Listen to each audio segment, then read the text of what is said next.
Urahawe ikaze kuri Champions TV. Niba ari bwo bwa mbere ukiyashika urasabwa gukora subscribe ndetse ukanafungura n'ikengeri kugira uzurabana natwe umunsi ku wundi.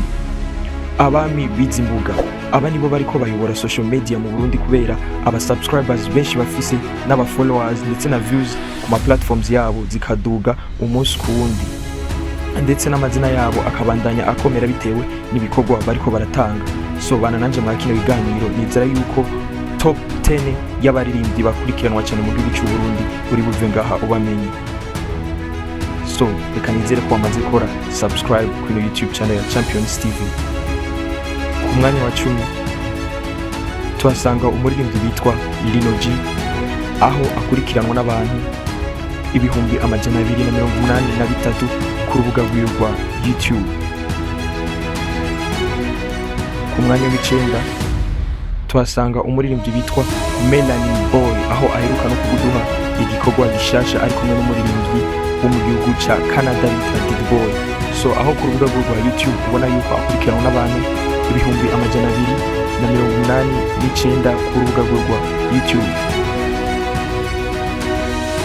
Ku mwanya w'umunani tuhasanga umuririmbyi bitwa Double J aka Bad Boy Killer, aho ku rubuga rwa YouTube akurikiranwa n'abantu ibihumbi amajana 34. Ku mwanya w'indwi tuhasanga uwo bitwa Bafise aka Legend Farias, aho ku rubuga rwa YouTube akurikiranwa n'abantu ibihumbi amajana 310. Ku mwanya wa gatandatu tukasanga uwo bitwa Bafise Boniface, ukabona yuko ku rubuga rwa YouTube akurikiranwa n'abantu ibihumbi amajana 320.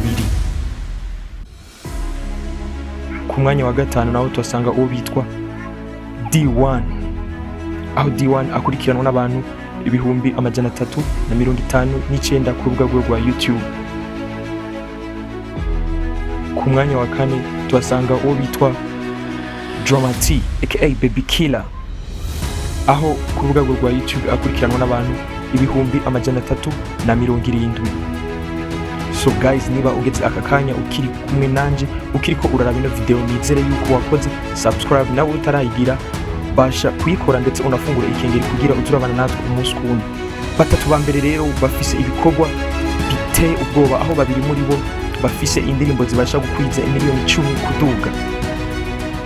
So ku mwanya wa gatatu tuhasanga bitwa DJ Fernando aka Mr. I Celeb, aho ku rubuga rwa YouTube akurikiranwa n'abantu ibihumbi amajana 434. Ku mwanya wa kabiri tukasanga uwo bitwa Kiliku Akili, aho anafite n'indirimbo shasha ari kumwe n'umuririmbyi D1 bitwa Rekasha. Kiliku akaba akurikiranwa n'abantu ibihumbi amajana 435 ku rubuga rwa YouTube. Ku mwanya wa mbere tuhasanga uwo bitwa King aka Sat B, anafise n'indirimbo iko irabica bigacika bita Tel Aviv, aho ku rubuga rwa YouTube Sat B akurikiranwa n'abantu ibihumbi amajana 512. So guys, nizere yuko wakoze subscribe ndetse unafungure inzogera kugira uzurabana natwe umunsi ku wundi. Iyi ni part 1 kuri content bita abami bizimbuga. Duhere kuri YouTube, next time tuba turi kuri Instagram, Facebook ndetse n'izindi mbuga ndabazana top 10 y'abaririmbyi bakurikiranwa cyane.